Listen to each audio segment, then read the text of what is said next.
Welcome back. This is Chris again. The date is April 12th, year of our Savior 2016. April 12th, 2016. Bible study number 28. Bible study number 28, and we're continuing our study of Phariseeism. So the title of this Bible study is Phariseeism Part 2. Yes, Phariseeism Part 2. All right, so let's pick up where we left off. We're talking about Herod, who was an Edomite. He was not an Israelite, he was an Edomite. And so he used Rome to come in and conquer Judea. And that was the great siege of Jerusalem in 37 BC. And that was the final step in his campaign to secure the throne of Judea, aided by the Roman forces provided by, specifically, Mark Antony. So, moving forward, we see the installation of Herod the Great, an Edomian, as king in 37 BC, made Israel a Roman client state and marked the end of the Hasmonean dynasty. The Hasmonean dynasty is the true Israelite, or let's just call it Levitical priesthood, the true Levite priesthood, because that's really what you had, is these Levites were government officials in the Old Testament. So in 6 AD, Rome joined Judea proper, Samaria, and Idumea, biblical Edom, into the Roman province of Judea. So now we see the change of Judea. That was when you had Judah was his own independent state. And now with the combining of Samaria, Edom, and the Roman province, now we have the spelling of I-U-D-A-E-A, or, I in front of a vowel, we know in English has the J sound. We'll get into that later on, but that would be spelled J-U-D-A-E-A. All right. In 44 AD, Rome installed the rule of a Roman procurator side by side with the rule of the Herodian king. So now we have a new dynasty, an Edomite dynasty. Notice the change from the Israelite nation called Judea into the Roman province named Judea. This was a commingling of the territories of Samaria, or Idumea, also known as Edom, and Judea. The residents of Judea, known as Jews, were no longer a racial, but a geographical reference comprised of genetically diverse people groups. That's politically correct. So we have a blending of different nations here into a specific location, and so those people were known as Jews. Whether they're Edomites, whether they're Samaritans, whether they're true Hebrews, Israelites, whatever, it'd be like Californians or something, Well, there are a lot of different racial groups in California or other states. Oh no, they're all from the same bloodline. No. They're from different countries. And it's important to understand that because there's a lot of jumping to conclusions. Okay, so we're just walking this along.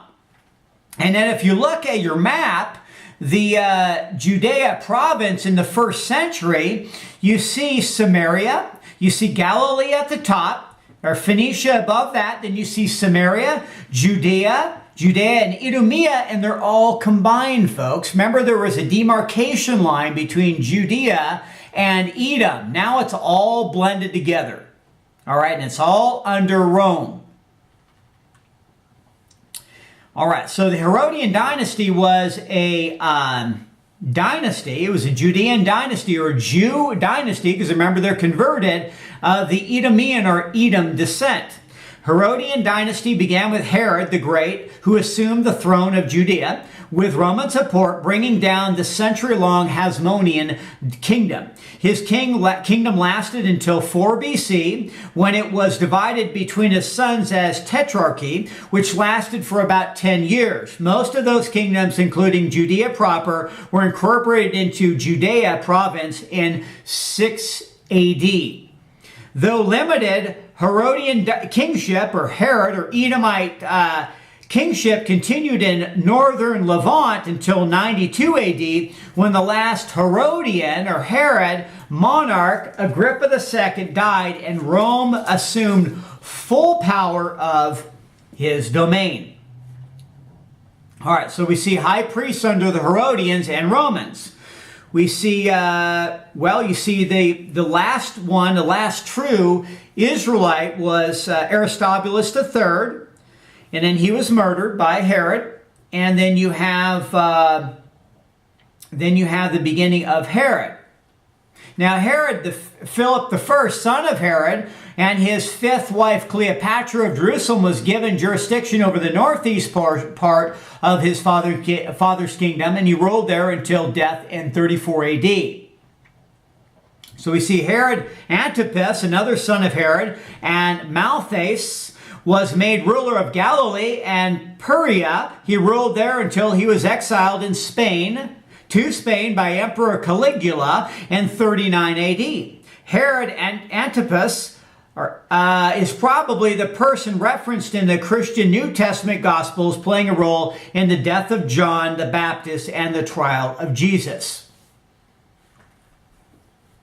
Agrippa II, born 27 AD approximately, son of Agrippa the first, and like him originally named Marcus, Julius Agrippa was the seventh and last king of the family of Herod the Great, thus last of the Herodians, so the Herodian dynasty, the Edomite dynasty, the Idumean dynasty. He was the brother of Berenice, Miriam, and Drusilla, second wife of the Roman procurator Antonius Felix. He is sometimes also called Herod Agrippa II. All right, so let's break this down. Let's summarize it.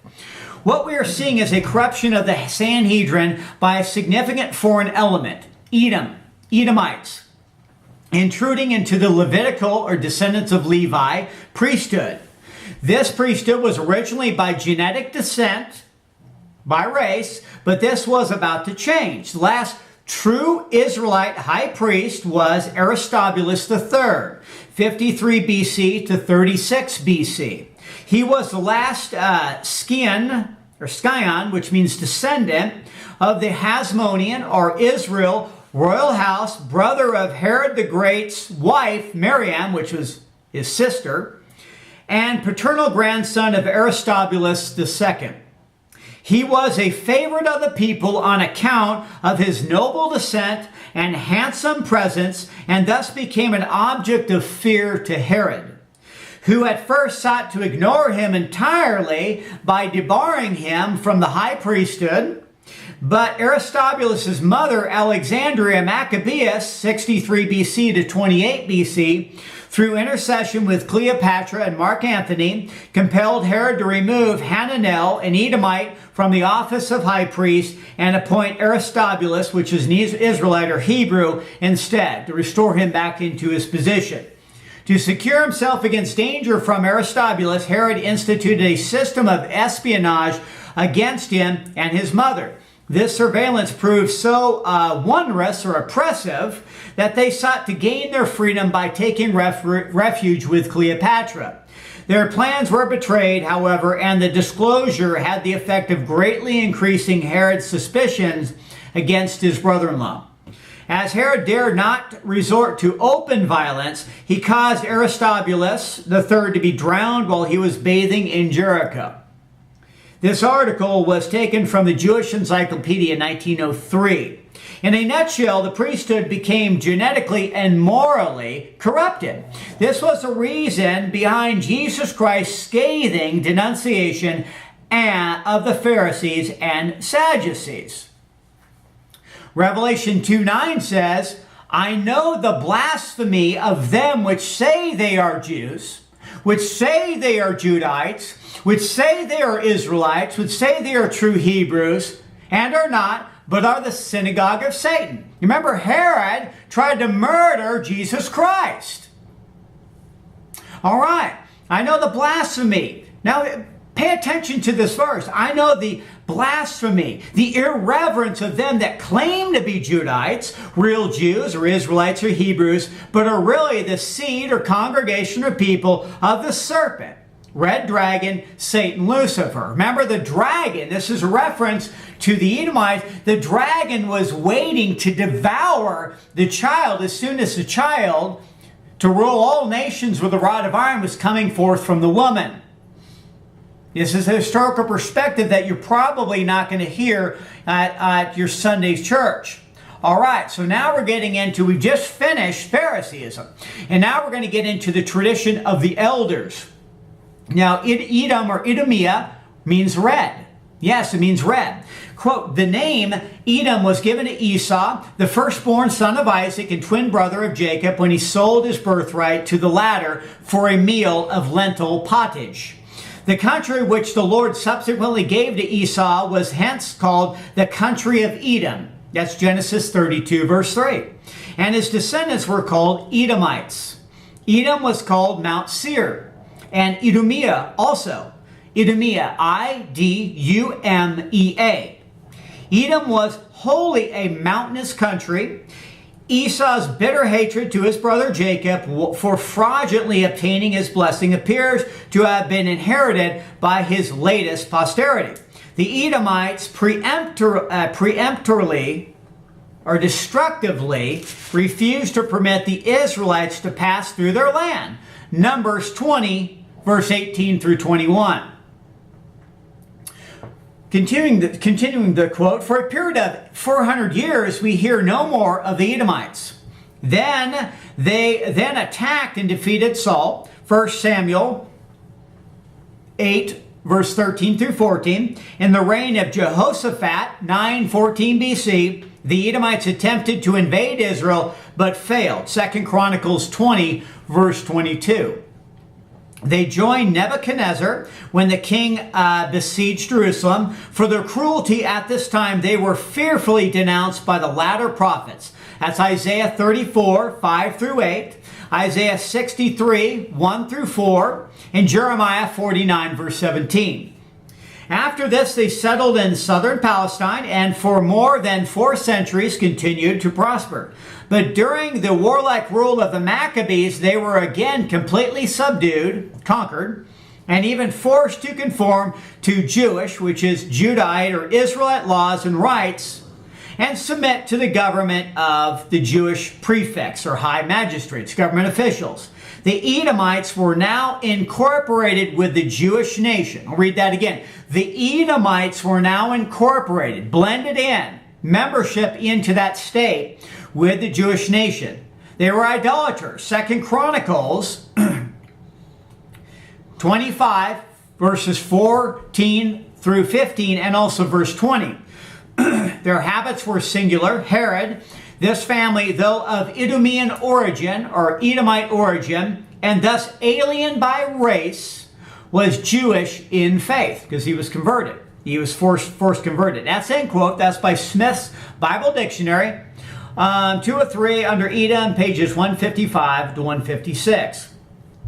Now, Stephen, can you read Revelation 2, 9 through 10? We're going to recap that. Revelation 2, 9 through 10. I know thy works, and tribulation, and poverty, but thou art rich. I know the blasphemy of them which say they are Jews, and are not, but of the synagogue of Satan. Fear none of those things which thou shalt suffer. Behold, the devil shall cast some of you into prison, that ye may be tried, and you shall have tribulation 10 days. Be thou faithful unto death, and I will give thee a crown of life. Okay, so we see that Jesus Christ is talking about, this is the red letters of Jesus Christ. Revelation 2, it says, of them which say they are Jews, which say they are Hebrews, all right, and are not, but are the synagogue of Satan. That's quite a statement. Idumea, quote, the name used by Greeks and Romans. That's where you get the name Idumea. I-D-U-M-E-A.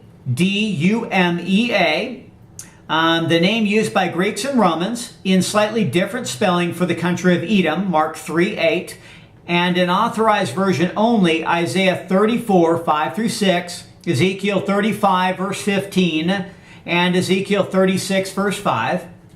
They themselves were driven by Petra by the Nabateans who were established there by 312 BC, and before the middle of the 2nd century BC, were occupying not only South Judah, but also Hebron in the country to its north as far as Beth-zur, and that's in 1 Maccabees 4:29 and 1 Maccabees 5, verse 56. Judas Maccabeus, remember Maccabeus was known as Hammer, warred against the Edomites successfully, and John Hyrcanus, about 126 BC, completely subjugated or conquered them and placed them under a Jewish governor. Josephus Antiquities 13, 9, and verse 1.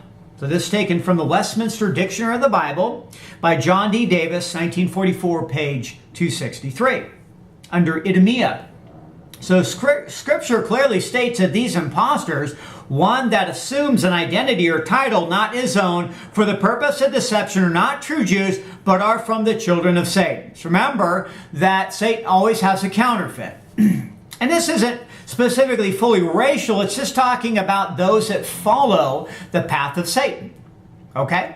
You don't have to be a specific race to be a Satan worshiper to follow Satan. All right?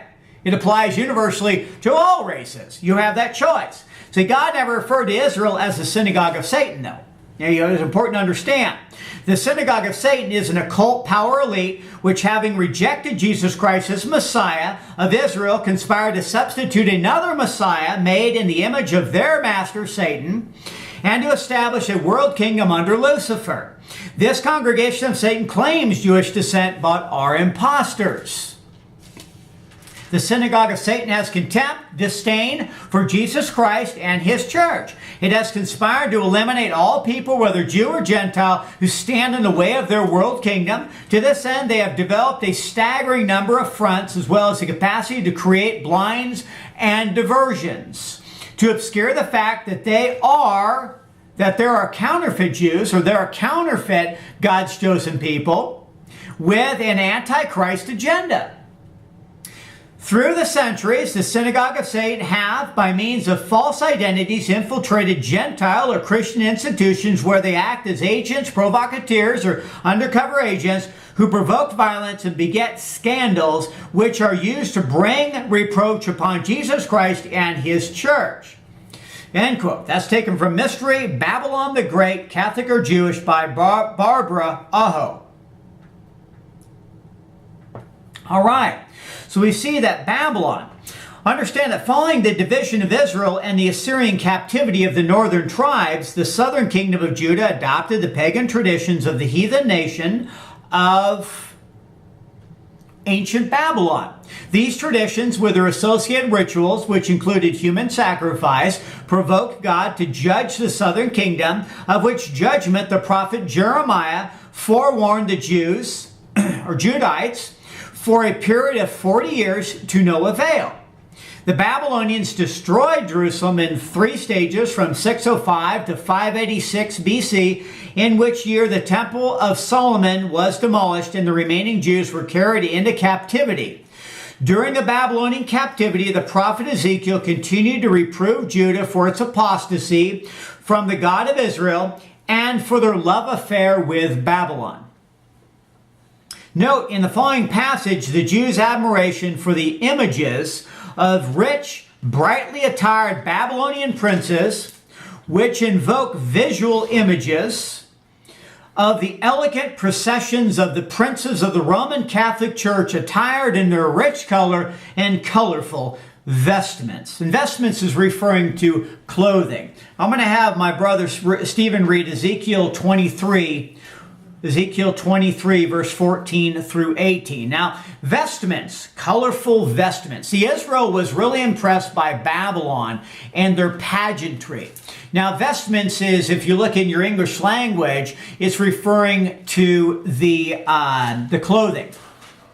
Vestry, vestments, which I believe is referring to ultimately comes from the Greek goddess Vesta, another reference to Mother Goddess worship, the god of the hearth. So, it's Ezekiel 23, verses 14 through 18. Verses 14 through 18. And that she increased her whoredoms. For when she saw men portrayed upon the wall, and the images of the Chaldeans portrayed with vermilion, Bright red. Yep. girded with girdles upon their loins, exceeding in dyed attire upon their heads, all of them princes to look to, after the manner of the Babylonians of Chaldea, the land of their nativity. And as soon as she saw them with her eyes, she doted upon them, and sent messages unto them in Chaldea. And the Babylonians came to her in the bed of love, and they defiled her with their whoredom, and she was polluted with them, and her mind was alienated from them. So she discovered her whoredoms, and discovered her nakedness. Then my mind was alienated from her, like as my mind was alienated from her sister. Okay. All right, so we see here that in verse 14 it says, and that she, it's referring to Jerusalem, and then we see vermilion, that was bright red. And then verse 15 talks about Babylonians of Chaldea, or Chaldeans, as we're reference to Babylon. So we see that these people were taken into Israel, continually Israel. I mean, I'm not just picking on the Edomites. Israel continually rebelled against God, violated the first and second commandment in Exodus 20, continually whoring after these pagan gods and goddesses. All right, so we see Judah, in respect to the powerful nations on the Tigris and Euphrates, that's referring to Samaria or Babylon, there was, of course, an Assyrian and a Babylonian or Chaldean period. The Assyrian period began in 734 BC when Ahaz invoked the aid of Tiglath-Pileser against the allied kings of Israel and Syria. So we see here that, yes, the northern kingdom, the 10 tribes of the northern kingdom did fight against the 2-tribe southern kingdom. All right, so we see here Judah was exposed for nearly a century and a quarter to the greed and fury of the Assyrians until Nineveh was overthrown in 612 BC. Sargon, Sennacherib, Esarhaddon, and Ashurbanipal, 4 successors on the Assyrian throne, mention more or less extensive conquest of Judah. 3 of these 4 kings are mentioned in the Hebrew records: Isaiah 20 verse 1, Isaiah 36 1, and Isaiah 37 verse 38, and apparently the 4th also. So we see the Neo-Babylonian or Chaldean period began in 605 BC when Jehoiakim was subjugated by Nebuchadnezzar. In less than a score of years, Jerusalem was in ruins and the people of Judah were deported to Babylon.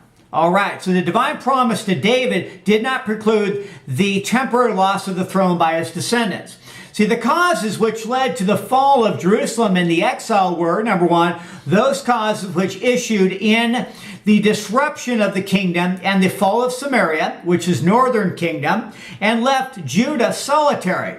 Number 2, the neglect of God's command to exterminate the Canaanites. Now, the Canaanites were these offspring, and it was so polluted with the infusion of angelic blood with the inhabitants of the earth. So when the Israelites could not and would not utterly destroy the Canaanites, they preserved the leaven of corruption in their midst.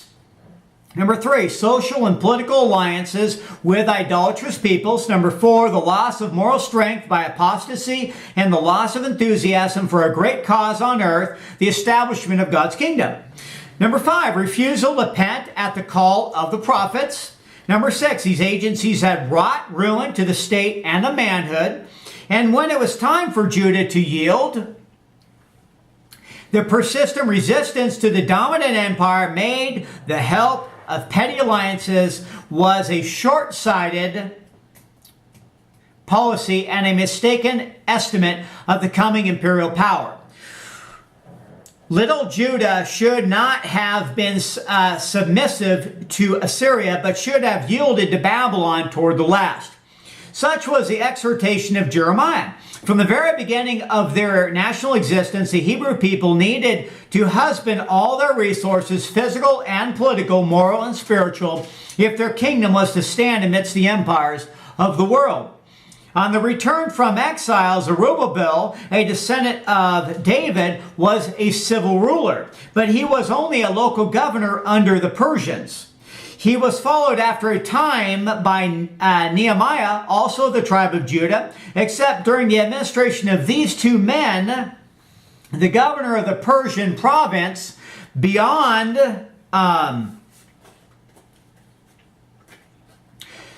the river of which Judah formed a part was a responsible head. After the disruption of the empire of Alexander the Great, Judah belonged to Egypt and Syria, or Greek, in return. The successful revolt of the Maccabees against the Syrians, or Greeks, led to the establishment of a dynasty of priest kings who sprang from the tribe of Judah, but occupied the throne of David. See Maccabee. They were succeeded by an Idumean or Edomite dynasty, beginning with Herod the Great ruling under the authority of the Romans. That's end quote. That's under the Westminster Dictionary of the Bible, under Judah, page 335. So Matthew Henry noted in his commentary that the kingdom of Judah patterned its own worship after the pomp and pageantry of the Babylonians with whom they had become enamored. Quote, thus she increased her whoredoms, fell in love, fell in league with the Chaldeans or the Babylonians. Hezekiah himself was faulty this way when he was proud of the court which the king of Babylon made to him and complimented his ambassadors with the sight of all his treasures. Isaiah 39 verse 2. And the humor increased. Ezekiel 23:14. She doted upon the pictures of the Babylonian captains, verses 15 and 16, joined in alliance with that kingdom, invited them to come and settle in Jerusalem, that they might refine the genius of the Jewish nation and make it more polite. Nay, they sent for the patterns of their images, altars and temples, and made use of them in their worship. Thus she was polluted with the whoredoms, verse 17, and thereby she discovered her own whoredom, verse 18, her own strong inclination to idolatry. So once again, Israelite blending with the pagan gods. We'll pick it up next time. God bless. Bye.